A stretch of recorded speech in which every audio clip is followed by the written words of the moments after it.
Might I inquire as to the amount of time on each You may. side? The gentleman from Florida has 10.5 minutes, 9.5 minutes remaining, and the gentleman from Minnesota has 7 minutes remaining.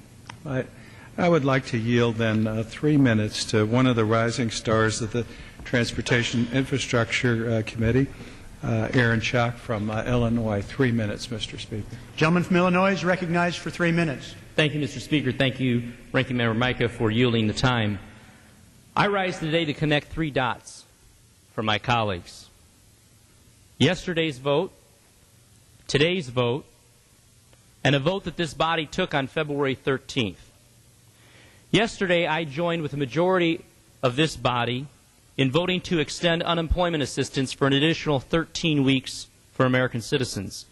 I cast this vote because unemployment in my state in Illinois is now over 10.4%. The highest it's been in over 2 decades. The transportation industry in this country has been hit even harder. In August of this year, unemployment within that industry climbed up over 16.5%. There were over 1 million fewer construction industry jobs this August than the prior August. Now, we took a vote on February 13th that was supposed to have alleviated this need. The American Recovery and Reinvestment Act, known as the stimulus bill, was supposed to create or save 3.5 million jobs and hold the U.S. unemployment rate below 8%.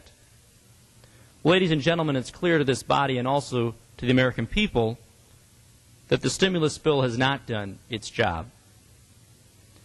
Then again, the stimulus has not had a chance to make improvements in the construction industry and its unemployment. In fact, only $63 billion, or 7% of the stimulus, was dedicated to infrastructure. Interestingly, the rest of the stimulus is not being spent. Without including the tax programs in the stimulus, only $98 billion worth of the stimulus dollars have been spent.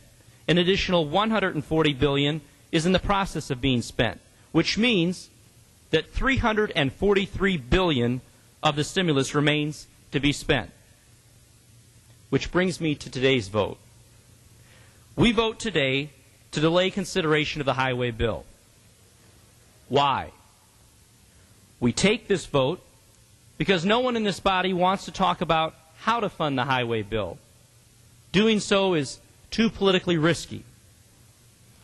The problem, ladies and gentlemen, is that we need to find about another $140 billion in revenue to complement existing revenues in order to fund a $450 billion highway bill, a level that most agree is reasonable.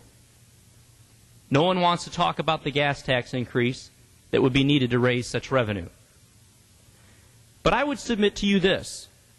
We voted on a stimulus bill under the guise of investing in infrastructure. We voted on a stimulus bill under the guise of putting people back to work. And yet today we are about to vote on the postponement on one of the biggest job-creating bills that we have before this body. Wouldn't it make sense, rather, of the 300 and... Another 30 seconds. Gentleman's recognized for another 30 seconds. I would submit that it would be much wiser to spend the remaining $343 billion, $140 billion of that, on the shortfall in the Highway Trust Fund and invest in America's infrastructure. There is nothing more expensive than deferred maintenance for this country, whether it's the bridge collapse in Minnesota, whether it's the bridge across the Illinois River in my hometown that's been downgraded from 3 to 2 lanes because of its instability.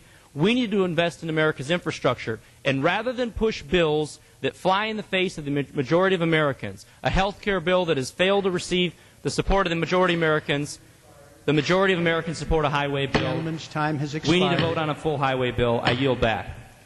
Gentleman's time has expired. Gentleman from Minnesota. I yield myself 15 seconds to point out to the